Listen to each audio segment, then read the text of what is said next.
Good morning, good afternoon, and good evening, and welcome into episode 51 of Kayfabe Kouncil, the show where we review and critique news topics and segments in the world of professional wrestling.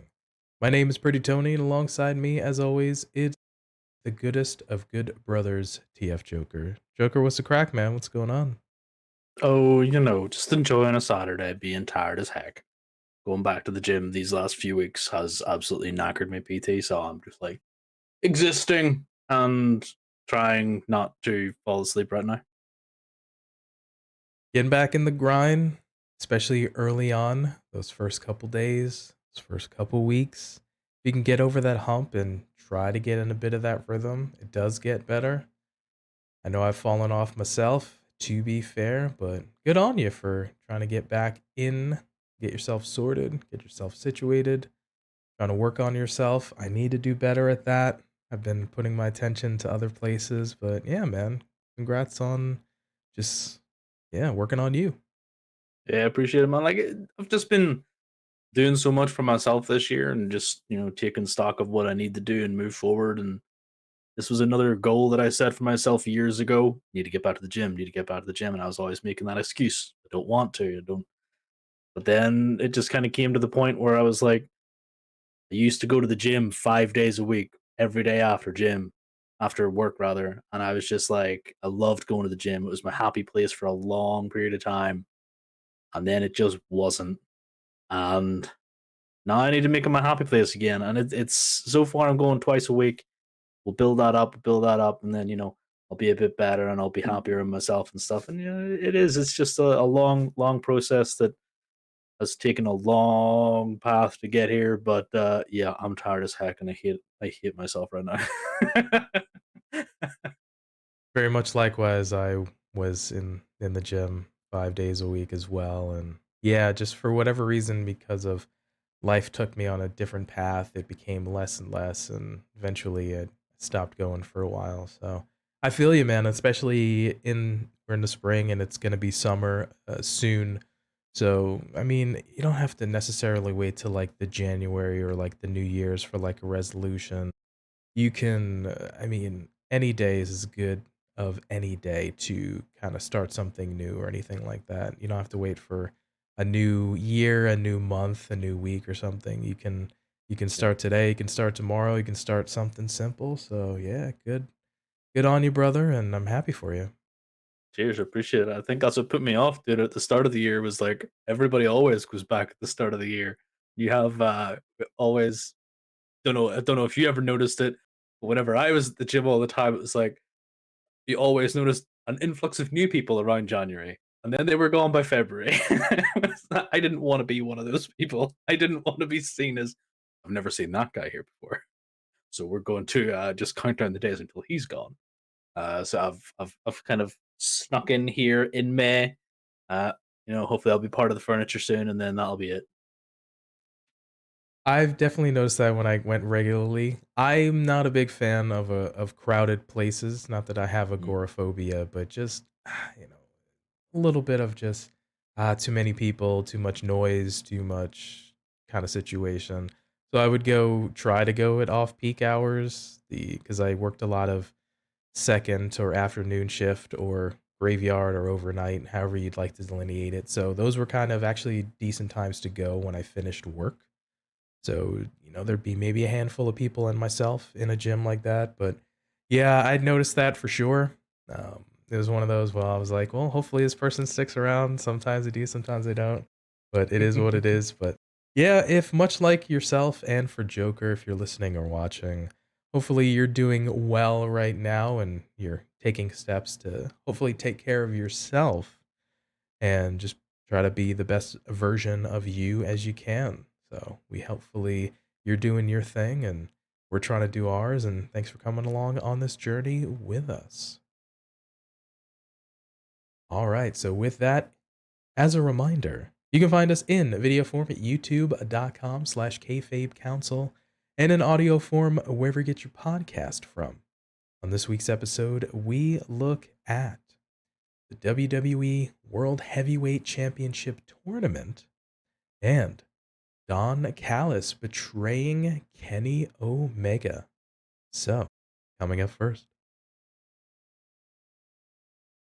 the WWE World Heavyweight Championship Tournament. Of course, this is now into fruition. We saw Triple H again a number of weeks back announce that in addition to the draft, we were going to have a new World Heavyweight Championship. Of course, that debuted a couple weeks back. They've been displaying it on the shows proper in the recent weeks. But now, this past week, we've gotten full-fledged into a tournament to decide the champion. So, on a Monday Night Raw, we ended up having two sets of triple threat matches. The first of which was Damian Priest versus Seth Rollins versus Shinsuke Nakamura. And I didn't realize that this is a match that I needed until we had this match. Very much of a fun match, and I gotta say, honestly, it's like solid work by all the men involved. It's an iteration I don't think we've seen before, but it was pretty solid. But we see the finish of the match sees South of Heaven blocked with knees from Nakamura, and kicks to the injured leg of Priest, having injured it the previous nights on the Saturday before at Backlash in his match with Bad Bunny.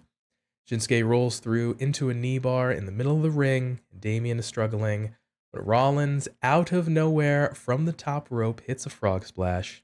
Seth Rollins wins by pinfall on Nakamura. Seth Rollins advances. And then we end up seeing the second triple threat match, Cody Rhodes versus Finn Balor versus The Miz. Another interesting matchup here.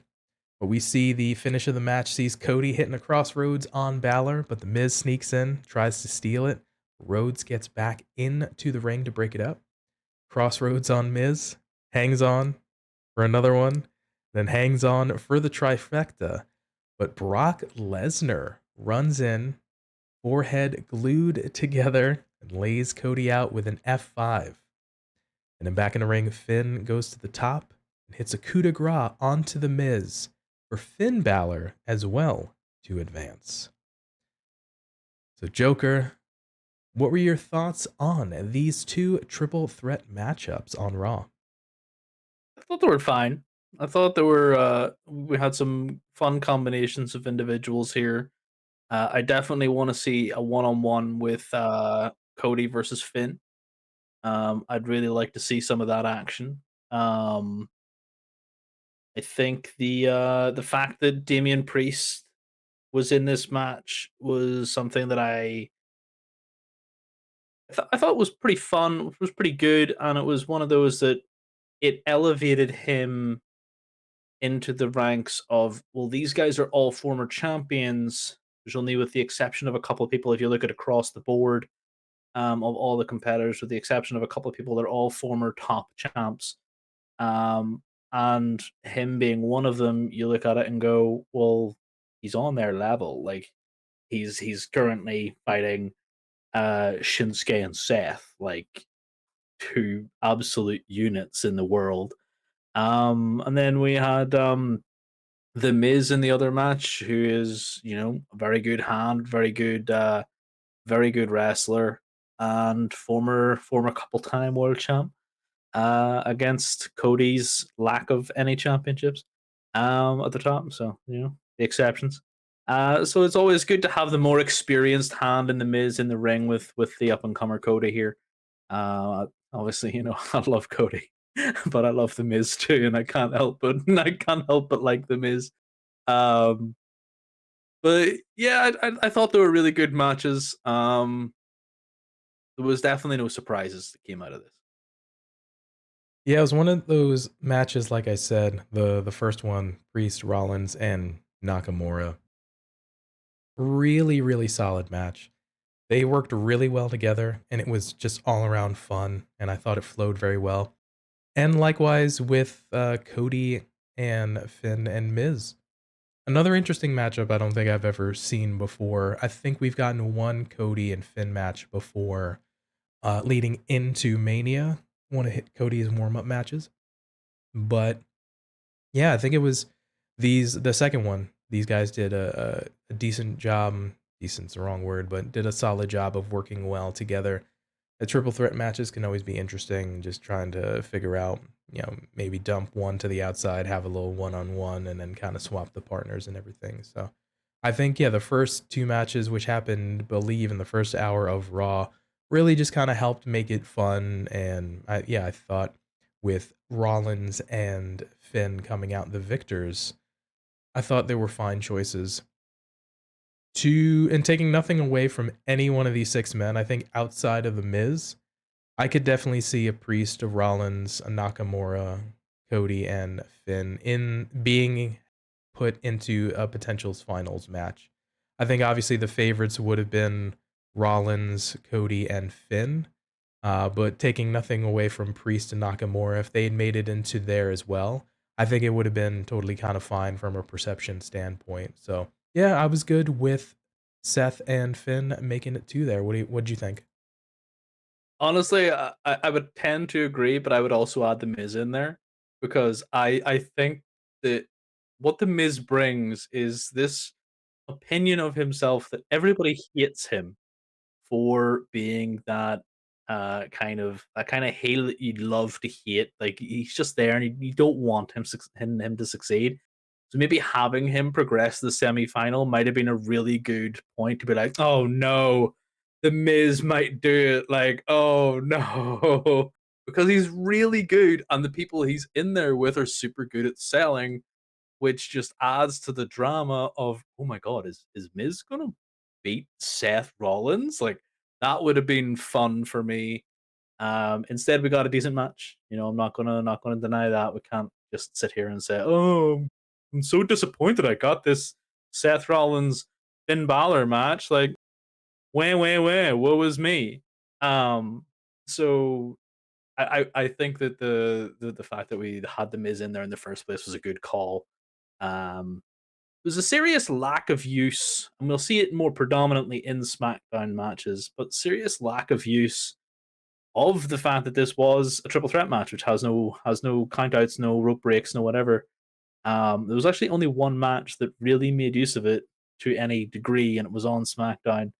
I probably would have liked to seen more of that, but considering you think about it, a lot of the first six guys aren't particularly known for their submission maneuvers. So it's one of those that triple threat matches, while fun, were obviously here used for expediency. Like we want to get this tournament over and done with in one night.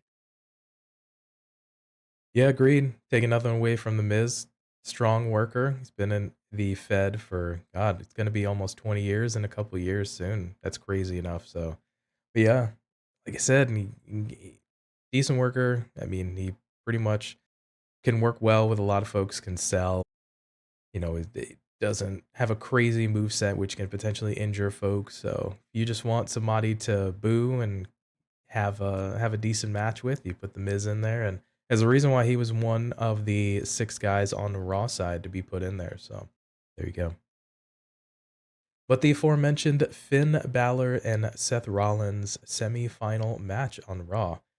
This was a nice homage to the run back of SummerSlam 2016. Same matchup here, but this was, instead of for the inaugural Universal Championship, this is for a shot at the renowned, or the new, revisited in a sense, WWE World Heavyweight Championship. Thought it was another sort of apropos homage again. Seth and Finn really working well together, and the callback, of course, to the SummerSlam match with, in this case, Finn powerbombing Seth into the barricade. So nice little poetic touch there. But we see, once again, the finish of the match sees Seth hitting a one-armed pedigree, but Finn kicks out. And then, lying in wait, Finn ducks a stomp and the schoolboy roll through, but Seth just pushes Finn's face down into that mat with, I guess, a sort of inverted stomp, if you'd like to call it. And then Seth, waiting in, charges in and hits the stomp on Finn, pins him to win, and advances to the finals of the tournament at Night of Champions.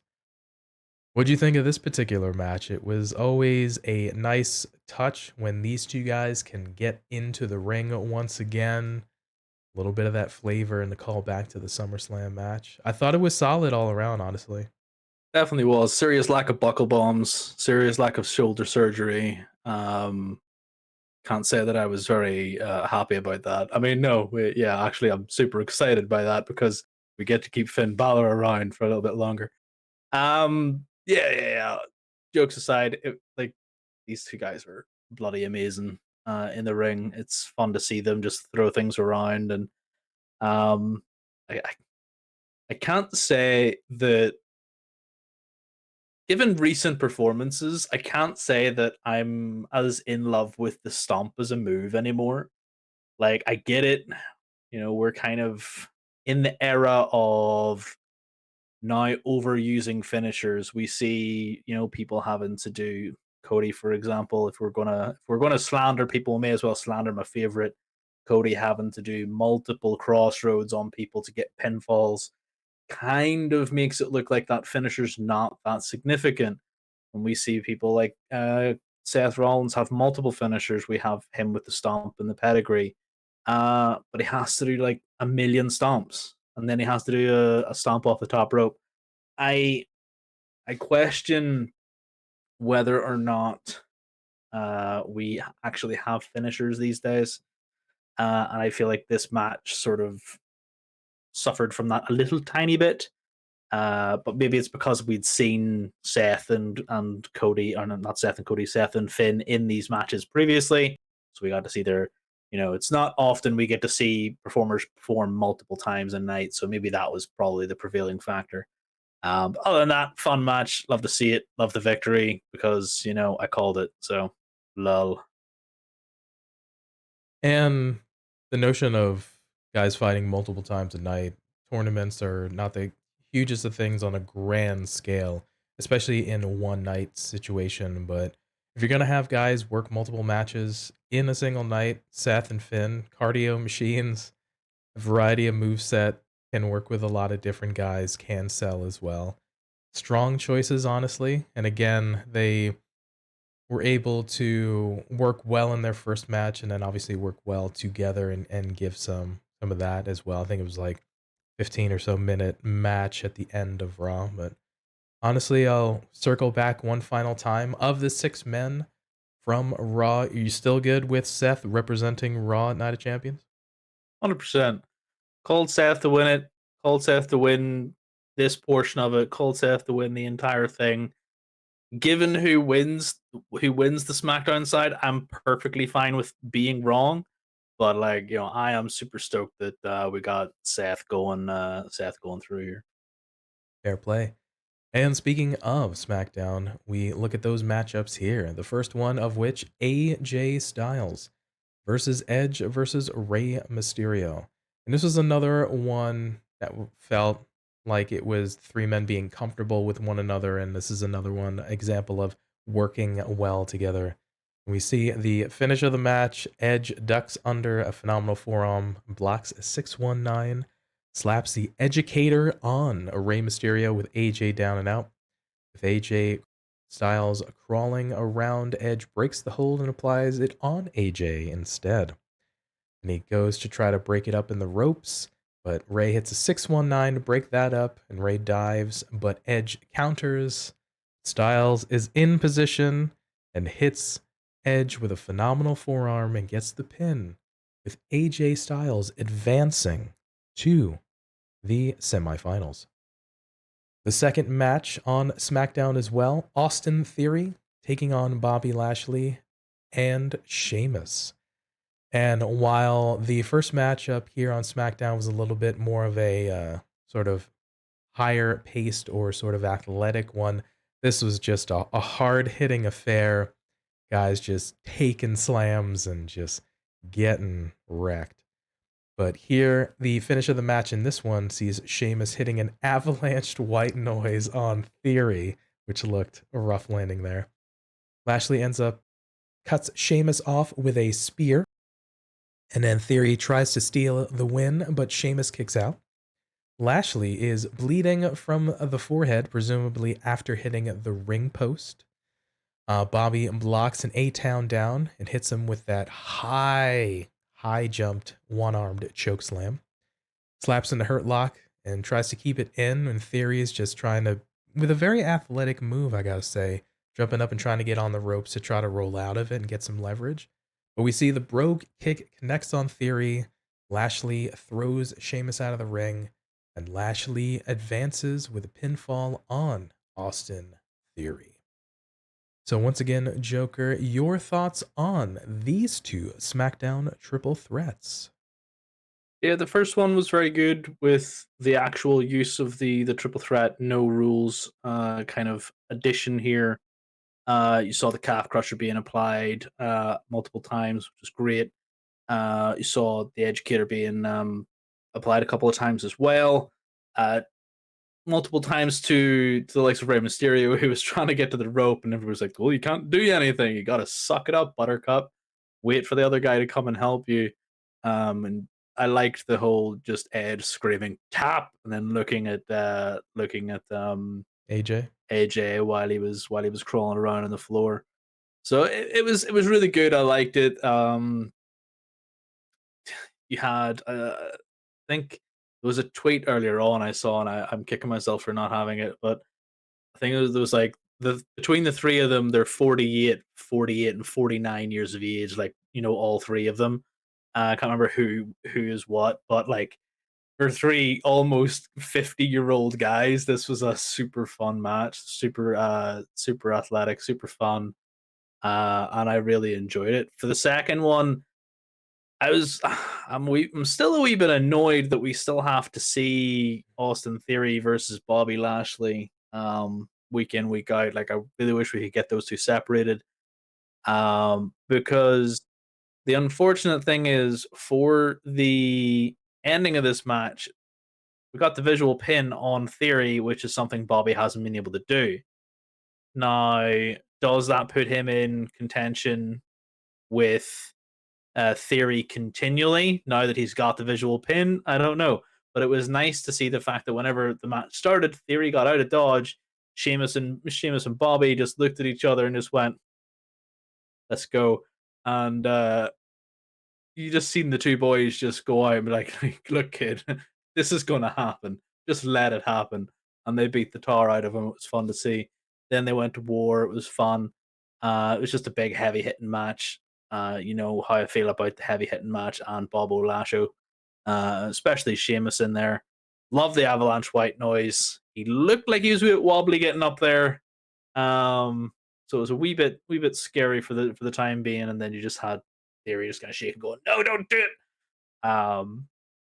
I was a little bit concerned we were going to do a backlash and throw, because we got Bobby out of the way, and then Bobby came back and broke up the pin. But then to spin that back around and throw throw Shamo out the ring and get the pin on Theory, it was nice. It was all right. Um, Definitely two biceps out of two for this sort of match. It was definitely big, heavy hitting, athletic, and fun. Yeah, another just big meaty men slapping meat match, which is never a bad thing. Like again, another iteration of the Austin Theory Bobby Lashley setup. Seen it in triple threats, we've seen it in singles matches. These guys just can't seem to get away from one another.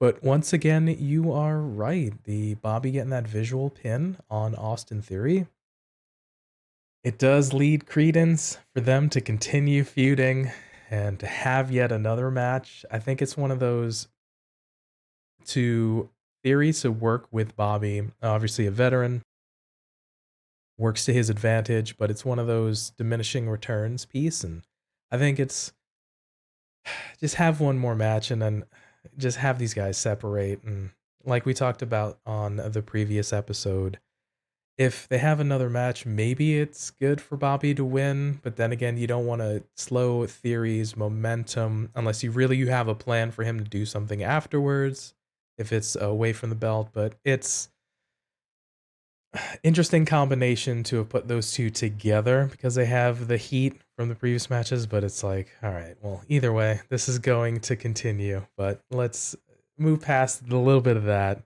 But Yeah, I gotta say, with the selection of these 6 men from SmackDown, this was another one I could see any of the 6 men had been in the finals, per se, with and once again, the favorites most likely being AJ Styles, Edge, and Lashley, excuse me.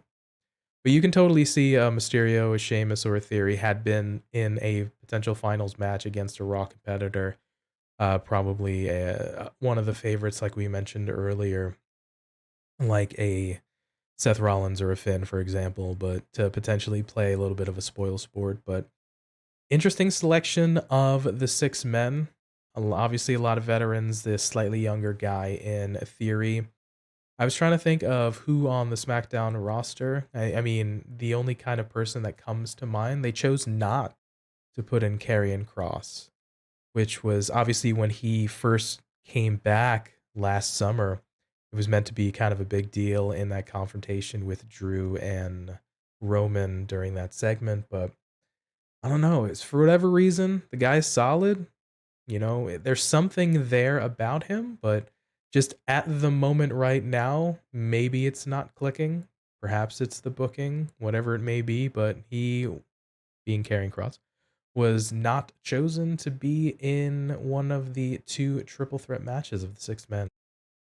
Either with that, I was okay with Styles and Lashley advancing, so I was good with that.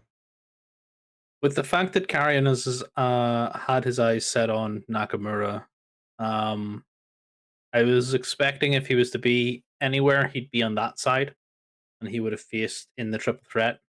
Um, but yeah, I don't know. That is one sort of person that I like his feature. I like Karrion Cross as a character.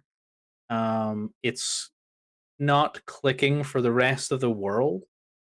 Um, I don't know what it is we're sort of trying to do with him. The booking seems a wee bit off, so I'm okay with him not being here. But equally a little bit disappointed. In terms of like the 6 guys, I think really there was only going to be 4 that was going to really go through for me, and that was going to be Bobby Lashley. It was going to be Bobby Lashley out of the three, and then the other 3, Rey Mysterio, Edge, and AJ. Those were the only 4 that, in my opinion, could have been potentially pushed up. Um, because I just don't feel like Sheamus is in that position anymore. And I feel like Austin is sort of him to go against Seth Rollins. Again, he lost to Seth Rollins, lost the US title and stuff. And so, I mean, it would have been a fun little throwback, but I just don't think I would want him to go to a semi final anyway. Um, but equally, it's just one of those that there didn't feel to me to be any other good choices. Now, if I was to replace 1 or 2 people, I'm going to selfishly put in LA Knight because, yeah. But unfortunately, he was pulled from a segment this week, which is a little bit annoying. Um, so hopefully we'll see him next week. We have Grayson Waller making his debut. I would have liked to see him somehow wrangle his way into it because I feel like he really would have pushed the buttons well of Bobby and Sheamus, like instead of an Austin. I think he would have been fun to slot in there just because. Um, but yeah, like if we're talking different people anyway.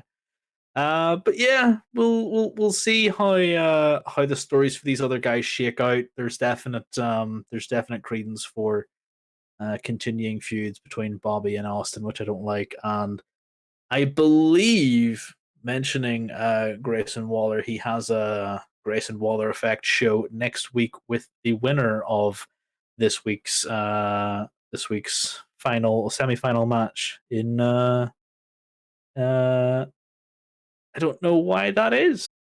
I really don't. Yeah, he is going to have his talk show against the SmackDown winner next week. So, yeah. So, a little soft introduction for him to the SmackDown portion and their audience. that may not be familiar with him from NXT. So it's a way to introduce him and slowly work him into the show itself. But interesting collection once again of the six men. I'm looking at the matchup. Three faces, AJ, Edge, and Ray in the first match. And then two faces and a heel with Bobby, Sheamus, and then the heel being Theory. So very face heavy on the SmackDown side for the representation. But I mean, either way, like we mentioned, it ended up working out with the SmackDown final match being AJ Styles versus Bobby Lashley. So I found it a little interesting. The beginning portion was a bit of a standoff at the opening of the match. It was almost as if Lashley may have been a little lightheaded from the blood loss, perhaps. Or maybe they were just waiting for each other to start and kind of take the first shot, whatever it may be. It's something that I just noticed at the opening portion of the match. But we see the finish here. Bobby gets AJ up on his shoulders for running power slam, but it's not enough for the pinfall. Lashley it goes back to the hurt lock, but is blocked with some elbows, and Lashley clobbers AJ down, lines him up for a spear, but AJ sidesteps and Bobby eats that ring post hard. So that sound, and then another instance of him going into the ring post, a la the first matchup here we saw. With that, Styles springboards back in, hits him with a phenomenal forearm, pins Bobby, and advances to face Seth Rollins at the Night of Champions tournament final. So, what were your thoughts on this matchup here? So yeah, it was a really good clash of styles, no pun intended here, for the match between Bobby and AJ. I really like the fact that we have AJ coming back. This is his first, not only his first match back after being off for so long, but he has two in one night. And you're like, okay, cool. Like we saw him last week with the OC and stuff, but this was his first time actually back since returning to the ring, and the man hasn't lost a step. I love to see AJ. Love to see that he's healthy and he's thriving and he's back doing the wrestling and entertaining.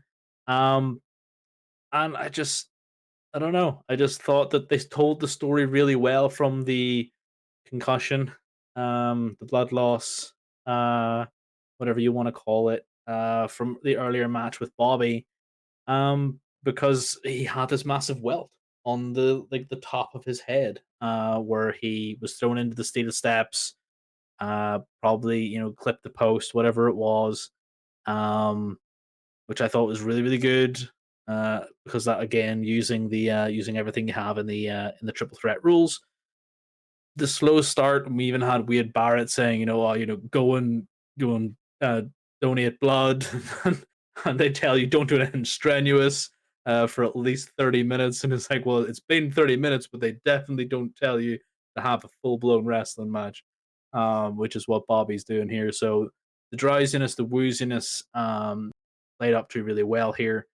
But you can't stop Bobby Lashers. He's a different breed of people. He just absolutely nails everyone, and AJ's no exception.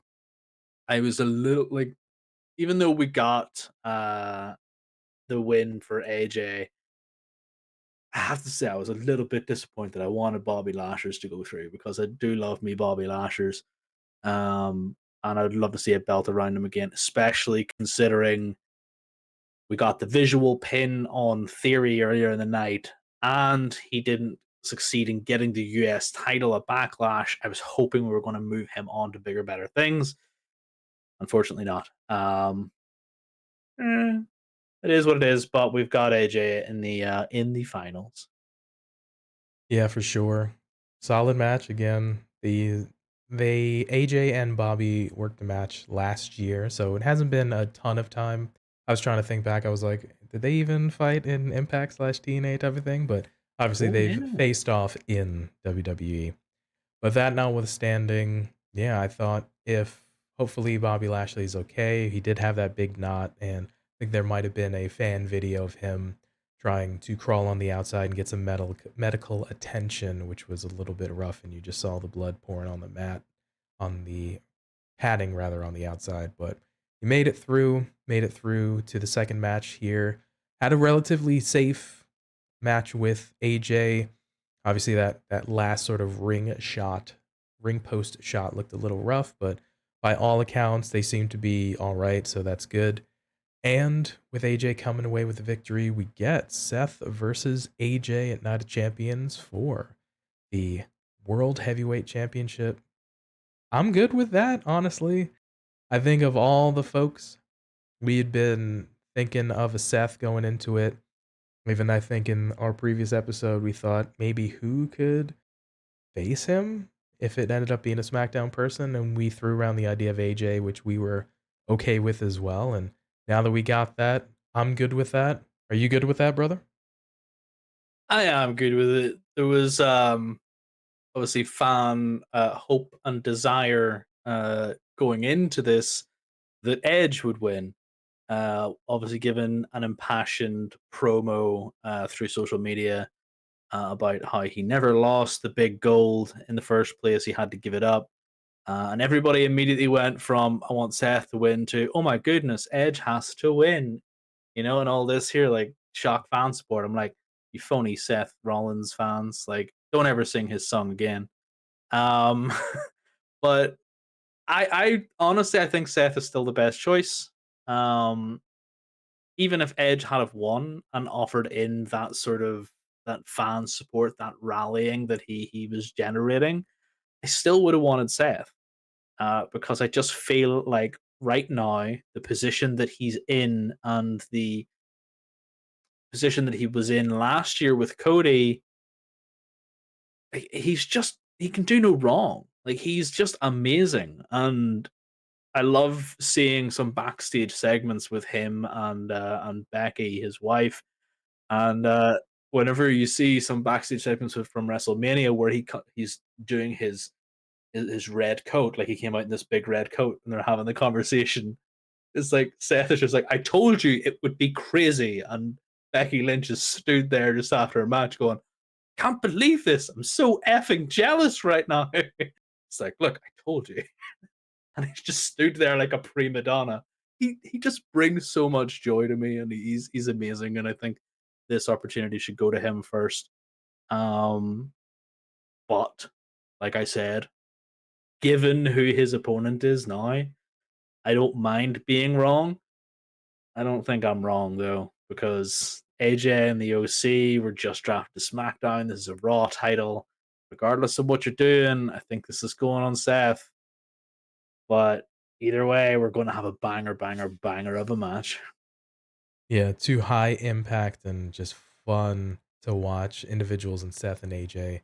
And I think when we get to the Night of Champions match, it's going to be a solid performance, and folks will probably enjoy the match, and we will get a new champion crowned at Night of Champions. But to pivot just slightly, we mentioned it earlier during the Raw portion. Mr. Brock Lesnar comes in, interferes in Cody's triple threat match, and ahead and takes him out.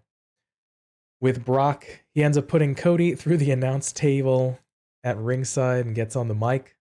He asks Cody what he wants to talk about before demanding we look at his face. Brock says he wants to talk about himself over and over and over again, and asks if Rhodes will take credit for it before telling Cody he lucked into that victory and he wants to talk about a fight. A fight. A fight! Brock wants a fight. And at Night of Champions, a fight. Brock asks Cody what he has to say. Cody's out of it. So Brock just asks who the coward is now before dropping the mic on Cody. And then we find out later on in Raw, confirmed we're getting another matchup between Brock Lesnar and Cody Rhodes at said pay-per-view Night of Champions. Brock has to win this one, right? Am I wrong, or Brock's winning this one? First of all, can we just go back to the point where, this mug here said exactly this would happen? Like, boys, this is just silly child's play now. But pay me. Come on, I'm doing a job. I'm joking, of course. Um, I Yeah, he does have to win this, right? Because it has to set up that third match. Like, we're getting 3 of these matches. I feel like this is how we're booking Cody. We give him an opponent, he has 3 matches, he comes out on top. Whereas with Cody versus Seth, he won all the matches. I feel like he's going to lose this match because the uh the sort of pace dictates that it's Brock Lesnar. You don't 3-0 Brock Lesnar. You get one over on him, and then he messes you up, and then you can kind of beat him. Like it was the sort of formula that we were going with Bobby Lashley, where we saw Brock beat Bobby Lashley because he had the hurt lock on him, and then Brock pushed him back and got the pin. So, Brock, if you want me to answer the question, I'm never going to say this to your face, but you're the big card because you couldn't beat Bobby Lashley square, even though in the hurt lock both Bobby's shoulders were off the mat. He beat you, and then you attack a man from behind in a match that's already going on. Come on, Brock, where you at? Don't fight me, bro. Like, it was just one of those things. The promo here was bloody awful. This was terrible. Like, I want to fight. Fight me. Fight. Fight. Fight, fight, fight, fight. All right, fighty face. Calm down. Your guy is lying in a heap on the floor, and you're just shouting, "Look at my face. My face is amazing." Like a paraphrase of "Look at my horse" for some reason. And it's just this this part of the show actually made me cringe. It was so bad, PT. Like, I don't understand who thought this would be fun or good. Every once in a while, like we were mentioning, we're a fan of the newer iteration of Brock, the sort of cowboy Brock, him just taking the mick and having fun and doing all these things. And we're now seeing Brock speaking for himself. So every once in a while, for every fun and unhinged Brock promo or segment that we get one of these just insane, brutal, even more unhinged Brock promos of him just li- it's not quite Owen kicked his leg out of his leg moment, but it's just one of those look at my face. I want to fight. If you repeat those things, you're going to know what I want to get across. And we got that across. We ended up getting to the finish line with the fact that Brock is mentioning, bam, he wants another fight with Cody. We got there. So it is what it is. We ended up getting now confirmed, like we said, with the match with Cody and Brock. At the time of recording, there is no stipulation. It's just a fight. It might be most likely like a no DQ style, whatever you want to call it. The hundreds of iterations, no holds barred, street fight, whatever you want to call it, but most likely a no DQ. And the notion of if Brock most likely gets his win back, it's got to set up that third match for Money in the Bank, which is the next pay per view after, right? It makes the most sense. Cody's, like you said, had that booking with fighting folks multiple times, so especially last year before the injury. But yeah, it's got to set up that match in the UK at Money in the Bank. I mean, I couldn't say it better myself. Like, literally, it looks like we get the Brock match coming to the UK, which would be a huge draw. And it also keeps Cody out of the Money in the Bank match, which is another avenue for him to challenge for a title whenever he wants. Keeping him out of the Money in the Bank ladder match, which is what he was supposed to do last year, is fine for me because we do have this thing with Brock, who is a bit of a roadblock now. Um, I'd like to see this continue to then finish at Money in the Bank, and then we have Cody go on and do whatever, and Brock go on and have a Brock holiday, which is what he should have done after Mania because this is his summertime. Definitely is one of those that you look at and you go, do they even need to add a stipulation to this match? Because if it's just going to be a fight me, look at my face, um, then they're just going to have a normal match. I don't really think that giving Brock a no DQ match matters. That's just for Brock's opponent to have a bit of leverage. And if he's meant to win the match, I don't think we even give them that bonus. That might be a third match so that Cody can, like, all right, mother trucker, I'm going to take you to Suplex City via Steel Chair City, and and tabletop carnage and all this here, and just put him. It could just be something absolutely insane at Money in the Bank, but the likelihood is it's just going to be another normal match. Um, but yeah, it's one of those. Do you think that this is interesting sort of feud that we have going on, or do you think like this is a bit of a stall tactic though?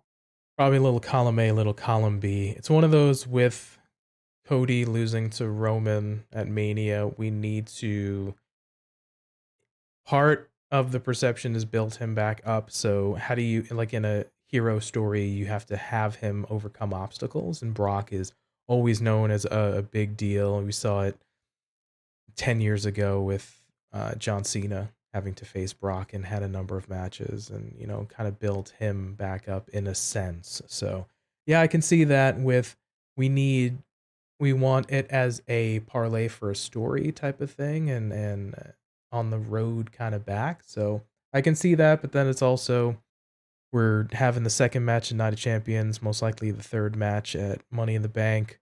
The fourth match will probably have a stipulation at SummerSlam. So I mean, we can get legs out of this. We'll probably run it into the ground sooner rather than later. The fifth match, whatever is the it's a pay-per-view after SummerSlam. They'll probably change the name a couple of times anyway, but yeah, this is gonna be happening for a moment. Rock doesn't kind of give up easy. We saw that with the Bobby Lashley piece where they ended up filtering He gave out. up quite quickly. Yeah, he gave up quite quickly. They still haven't had their third match. So he ends up they'll weasel a way to continue this feud, but yeah, that'll be something. So I feel like it's part story, part stall. Maybe we don't have the next thing for Cody set up quite yet, but Brock will do in Mm. the meantime. Yeah, I mean, I hope and pray that you're completely wrong, but there's a part of me that knows that you could be right. I want this over at Money in the Bank. We don't need a best of seven series for this match, and I really think that there's only room for one flop of a storyline for the company, and that is currently being held up by Roman and his absolute travesty of a promo that he had this week saying that, oh, we never talked about you losing at Mania, and like, bro, that was like 2 months ago. Like, where have you been, Roman? Nobody cares about Mania. We've had an entire pay-per-view since then. What are you talking about Mania for, Roman? You mean the pay-per-view you should have lost that? So that's where I'm at with this whole, if Rock and Cody go 6 more pay-per-views, like, please don't do that. You're already crushing two characters and and two belts with the bloodline story. So take it off somewhere else, boys. They'll keep Cody and Brock going through December, and then Cody can win the Rumble in Shut up. January. So No, it is what it is. no, So just stop. Just stop, please. Don't upset part of me. me is being funny, but part of me is deep Don't down might upset me. know it could be true. So that's the scary part. You're just trying to upset me now. I would never do that purposefully, maybe only playfully.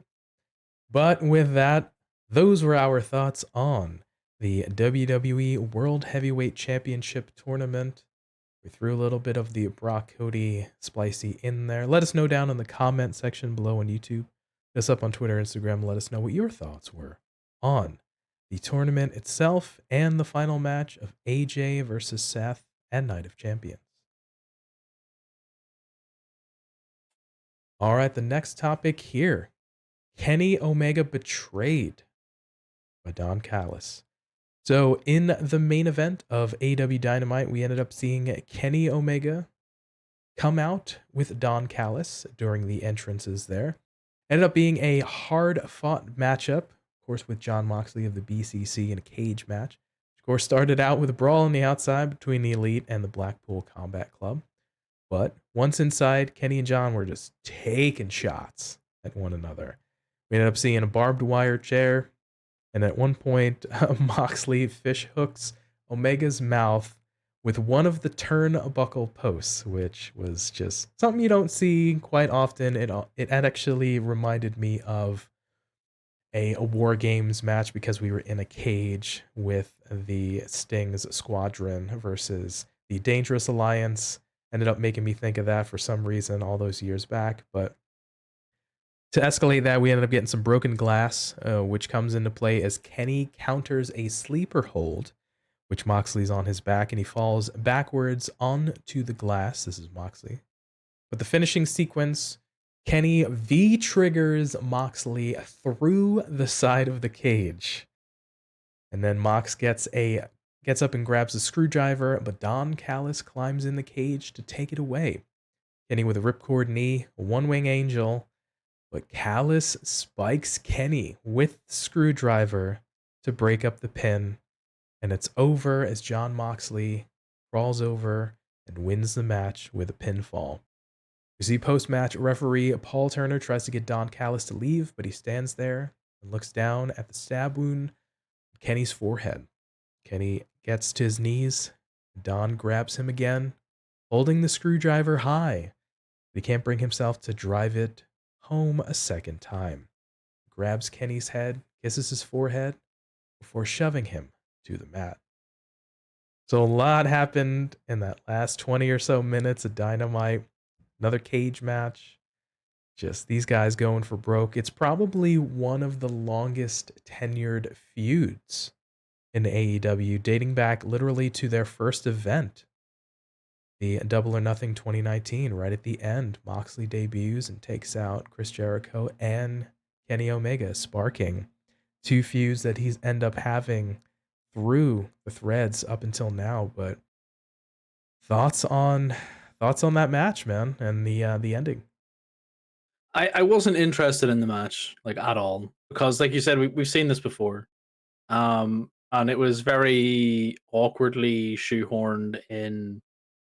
I I understand there was story, but it was kind of just very lax. I want to say I wasn't feeling it really. It wasn't great, and uh we had this steel cage put in. Nice stipulation. We don't use it often. We talked about it before. You and I off screen was talked about it that it's not used as often as a singular cage in AEW. We don't see many steel cage matches. So I thought, okay, cool, fine. Some nice spots in there. The V trigger through the cage was fun. It's definitely a hyped up, talked about moment on social media for sure. As everybody's saying, it looked brutal with the way that Kenny landed, obviously with his ankle on the thing and kind of basically landing on his face. The same with Mox just kind of flapping out and landed on his head. It was a lot of fun. The glass spot, I, like everybody else, for a moment thought it was tax. Was excited to see some tax. Appalled to see some glass. Yeah, don't know if you know, but at least you can gig on some of the thumbtacks and make them not real. That all looked like it was proper glass. And some of it was not smashed correctly. So whenever Mox took that to the back, the bleeding on his back was kind of fun. Yeah, the the main crux of this was Don Callis getting in the ring and costing his boy the match. Why? Just what could have possessed him? And even though the last few weeks we've seen the sort of jealousy from Don Callis, let's say towards the elite, towards the Young Bucks specifically, um, you never really thought this was going to happen, did you? Like Don Callis and Kenny Omega, like Don says he's like a son to him, so it was very interesting. quite the long-term friendship between Kenny and Don. Grew up in Winnipeg, had whereabouts that. Don obviously being uh, older than Kenny, so end up meeting him earlier on in Kenny's career, and they formed a friendship. It's been 20 plus years that they've known each other. Familiar, like you said, John thinks of Kenny a bit more like a son as well. And yeah, you've seen them in the connections more prominently during the event when Kenny and Chris Jericho in New Japan at Wrestle Kingdom. And Don helped kind of get that situated, and we saw Don on commentary, and he mentioned, and there's a little bit of that history there onto when Don was working with Impact, and they had a little bit of that partnership with AEW, and that's sort of kind of how Don worked his way on screen, at least in a kayfabe sense, to AEW. Kenny, he aligned him with Kenny there, working on AEW television, managing slash seconding Kenny on into the Impact piece with the belt collector, the whole thing. So there's the history there. And at the time of recording, Don has not responded with why he chose to do that. So I think really, yeah, the question is what's going on with Don.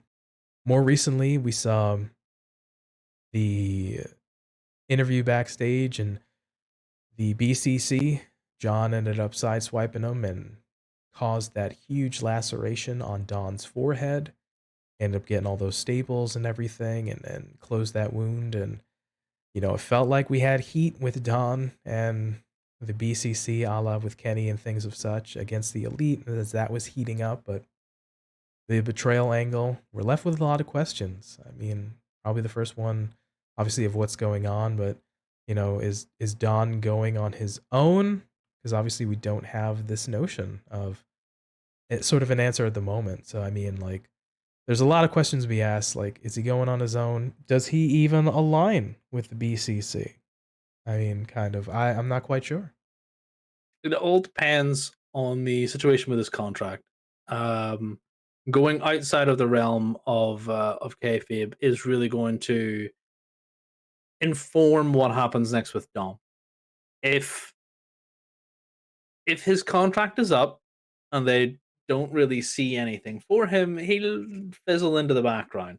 But I don't see that happening because I feel like Kenny is going to want a measure of revenge. He's going to want to uh, know why Don did it, why this, why that. And what better way to get under the skin of Kenny Omega and the Elite than to take away his mentor, heavily air quoted, um, his friend Don Callis, the guy who gets things done for him. And I feel like it's a really good move if he joins the BCC. I think that it's a better move for him to go that way than to go out on his own because he's not a wrestler. He can't wrestle, can he? He can't wrestle anybody. He was once upon a time a wrestler of some repute, but not anymore. When he got knocked down by Jon Moxley, he for shoot got the smash in the face, and it wasn't meant to happen, but he popped a gusher. So it was one of these things that you look at it and go, that was the main reason why everybody kind of went quiet on the possible betrayal angle. I think is because of that little botch. So it worked out for the better for them, which is why this has kind of come as a little bit more of a shock than all of the red flags that we saw coming up to it. There were red flags there. The interference with Hangman a while ago, if you remember him trying to push Hangman away and him like cowering and saying, "Oh, what are you doing?" It's like, and then this whole getting in Jon Moxley's face, and it seemed a little bit too awkward. And then the stuff with the young bucks saying, "No, you gotta stay here. It's okay. They can go to the hospital. They're all right." So it took away a little bit of that seedy snakiness that Don Callis just exudes. And I feel like because of it, he needs to be aligned with the heels, and the elite are no longer heels. They're not. They're kind of tweeners. There's some heelish actions, but they're not full blown babyface. But they're definitely not heels anymore. People might want to boo them, but that's because they don't like the Bucks. So I feel like this makes more sense for me personally. You can tell me if you feel different. That Don should align himself with the BCC and become their mouthpiece. Interesting notion. I can imagine a world where Don goes solo, and you brought up the whole notion of the contract thing. So if he ends up sticking around and that's not an issue, there's a world where I can see him being on his own and flying solo, and just all those seeds of jealousy and all those seeds of doubt kind of play into it, potentially recruiting slash building up a stable of his own type of thing. I can kind of feel and see that in my mind. And then the notion of the BCC, the Blackpool Combat Club. Maybe it's something I fabricated in my brain and I'm willing it into existence, but we have the, I guess, quiet signing of Nigel McGuinness. And I guess in my brain, because of his Ring of Honor connection and his wars with Bryan Danielson, for me, I just felt like him being associated with the Blackpool Combat Club made sense in my mind. So then maybe that was the piece of maybe Don kind of goes out on his own deal. Obviously, there's nothing to have pointed to any connection of Nigel McGuinness to the Blackpool Combat Club at the time of recording or anything, or allusions made to that. But I don't know, maybe it's just something in my mind made sense to me. But your thought of Don aligning with the BCC, I guess you gotta give it to me in kayfabe, and Don has to cut a promo and I guess make it make sense for me with, because the betrayal of Kenny and then aligning with that kind of makes sense, but maybe feed me a little bit more and have it work. So I could see those both scenarios playing out. Yeah, I actually forgot Nigel McGuinness even signed. Like you said, it was a bit of a quiet, sort of under the radar, sort of passing thing. Nigel McGuinness has done an awful lot of good content at the desk for a long time, and former wrestler, just super good. Makes sense, 100% makes sense. I would. There is still room for that to happen, and I feel like it starts with Dawn betraying Kenny Omega and aligning himself with the BCC. And what we can do is we can have a match between the Elite and the BCC at All In. And we can have Nigel McGuinness sort of at the end or during or whatever interfere in that match as well. Uh, there's so many moving parts that it could happen. I just feel that as of right now, with the characters that we have involved, I don't think it's the correct move to have Dawn betray Kenny during a feud with the BCC that has been going on for a few weeks now, and then Dawn just creating a brand new stable of individuals just to sort of gather his measure of revenge against Kenny for a perceived slight. I don't personally see that. It just makes more sense that possibly as the current mouthpiece, Bryan Danielson is doing a little bit more work that he's not particularly suited to compared to Don Callis. In the ring, Bryan Danielson all day long, baby. Outside the ring, Don Callis a little bit better. He's a bit more weaselly, and I feel like that's the sort of vibe that they're going for. The BCC have went from sort of vigilante anti-heroes to full-blown villains now, and I like it. I feel like they need a villain. I don't see Nigel McGuinness as that villain. Um, but I do see Don Callis as that villain. And don't forget, we're trying to fill the role of a William Regal here.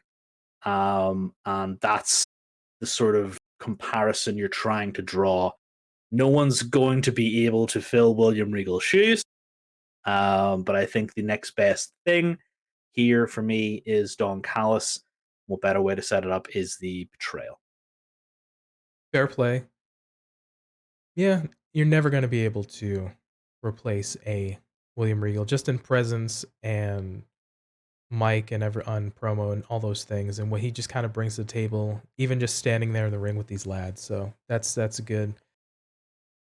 But it's you alluded to the fact that will obviously lead to a match between the Elite and the BCC, and I'm trying to think of with the four guys in the BCC, Mox, Danielson, Yuta, and Claudio. We have the three folks in the Elite, Kenny and the Bucks. And it reminds me, right, of Konosuke Takeshita. Before this kind of thing sort of was popping off, Don Callis was recruiting Konosuke. And we even so much saw as even a couple weeks back, we had that tag match of Kenny and Konosuke teaming up together. And then towards the end of that, the ending of the match saw a BCC run in. They were mentioning they beat up Kenny and they were like, hey, Konosuke, you can still join us this, that, and a third. But he ended up taking a screwdriver to the head and leaving Konosuke bloody in the middle of the ring. So I'm wondering, maybe does Konosuke possibly stay semi-aligned with the Elite? Does he stay with Don? I think that's an interesting factor, perhaps. If that ends up leading down the road, which much likely is, to a match between these two groups. Konosuke Takeshita is one of those that I have interest in because he fits in both of these puzzles. He is a puzzle piece that is fitting in the BCC and he's fitting in the Elite. There are also other puzzle pieces that fit in the Elite that don't fit into the BCC, however. And I feel like if we're going to go down a route of betrayal, then we would have to possibly go down a route of reconciliation. And a route of reconciliation would also lead to Hangman Adam Page, who is currently doing absolutely nothing and also has a little bit of skin in the game with Jon Moxley. Like he had a feud with Jon Moxley not so long ago. If we're doing a sort of team versus team kind of thing anytime in the future, that might reconcile. We might have him there because he's already part of the Elite. Technically, back in the day, he was part of the Elite. So I feel like he slots in there a little bit better. But then John has been recruiting Konosuke, and Konosuke deserves this shot. Like he deserves to be in this sort of picture. So yeah, put him with the BCC. Then who do you get to counter him? Because then that's five individuals. Well, there's rumors, there's innuendo, there's the possible saucy news of Kota Ibushi, who is a good friend of Mr. Kenny Omega. But PT, we've now got five guys on one side and five guys on the other. What do you think we should do with that? Notoriously, for team battles in AEW, a little something called Blood and Guts. And it's definitely a possibility. You want to go the team versus team route. And you spoke about the likes of a possible 4 or a 5-man team. You got 4 men already in the BCC. You got 3 folks currently on the Elite side that we know. The interesting notion of adding another person, could it be on the BCC side? Could it be a Konosuke? We soft threw around the idea of Nigel McGuinness, but he's more so wouldn't be thought of at the moment as a wrestler. So, but yeah, I think if we're adding folks to the Elite side on terms of a blood and guts match, the redemption of sorts and a return to the Elite of a Hangman can make sense. with his alignment and friendship in the past with the Elite, as well as his animosity for Jon Moxley, and always Coda. Even if the Kota Bushi thing, even if it's sort of a one night or very temporary agreement with Coda in terms of working with AEW, Kenny and Kota Bushi, obviously longtime tag team partners throughout DDT and then eventually New Japan as the Golden Lovers. And of course, let folks not forget the main event of All In 2018 was the Bucks teaming up with Kota Bushi. So there is a friendship, there is some history there. Could this lead to a blood and guts match? Perhaps. I'd be 100% down to see that. Would you? Oh, 100%. Like, if we got a blood and guts match, I think I'd be okay with it. Um, we could also have one of these stampede matches what we've had before with the JAS and the Elite and everything. Which actually might be more fun if we're doing it at All In, which might be where we could do this sort of thing. Like, we're better to have the Blackpool Combat Club than in England. We're better to, showcase the Elite, and you don't have to put them in a trios match because they're not currently in a storyline with the trios champions. Um, than in just a match. Like, you would want to have your big stars in a big match, wouldn't you? So how much more massive do you get than Wembley freaking Stadium? So let's put these boys in the middle of the stadium and let them have a fight wherever they want. And yeah, I think that would be fun as well. But definitely, if we had these teams generate over the next few weeks, and going into All In, I think that is definitely a 10-man match that I would love to see. It is clearly going to be a 7 to 15 hour card, At because least. that is at least because like we have about 30 matches to make. Um, TK will probably announce the first 20 matches, and then over the course of the week before, we'll add the final 10. So I mean, having this base match on the card, on a card that actually has no matches, um, would be good for business. It would definitely be good for business, and I would love to see it. And then, you know, people would go home happy seeing that match. There's definitely potential here. Team Warfare in AEW has seen the likes of a Blood and Guts match, the aforementioned Stadium Stampede, last year's Anarchy in the Arena. So we have grounds for these hectic team based matchups. And if we get any one of those three, I'd be so in to seeing the Elite as a team take on the BCC.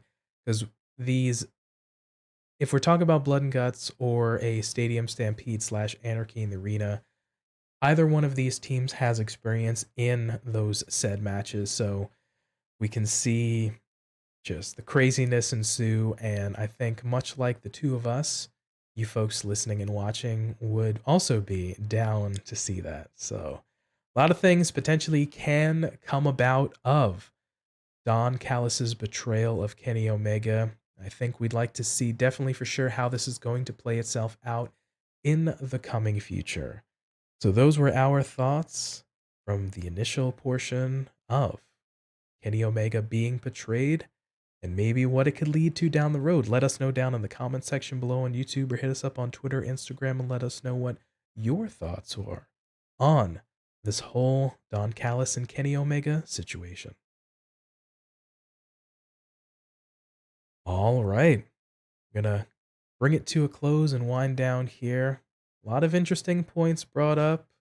New titles being here, betrayals, big matches being set up on the WWE and the AEW side. A lot to look forward to in the next coming weeks slash months. Yeah, there's quite a few pay-per-views coming up.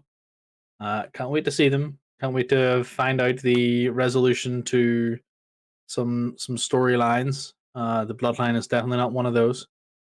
Still, um, Well, you know, we'll see Seth crown champ, and then we'll see some other stuff going on. I feel like right now that this summer could be really really good with what we have building now between AEW and what AEW has planned for their pay per views over the summer, and what WWE is currently doing with their brand split. This could be a good summer of some sports entertainment and wrestling. As we know from we look back last year, had a lot of things in and outside of the ring happen that led itself to a lot of talking points and hot contention being led into both AEW and WWE. So hopefully there is some fun to be had this coming summer as things flush themselves out as we have big shows around in the North American region as well as international. So a lot of moving parts in that, and it begs to be seen how things are going to play out.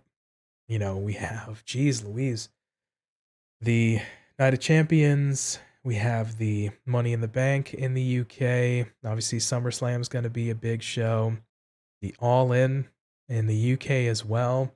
The Forbidden Doors upcoming, I believe, in Toronto. So, like, there's a lot of big shows to be had, a lot of things upcoming where we can set up matches and resolve things or create new storylines. So, it's going to be a lot to take in.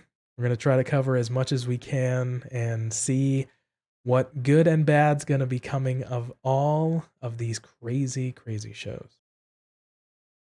Yeah, that is the big thing because we have summer plans too. Wrestling shows like need to have my own summer here. Don't go throwing too freaking much out the window and letting it all just sort of fall by the wayside. Make sure it's good, and yeah, we're gonna talk about it. Of course, couldn't put it better ourselves. For us and for you and for these companies, we got a lot of things lining up for the summer, so hopefully we can enjoy as much as we can. So with that, for TF Joker, Screw you, Don Callis.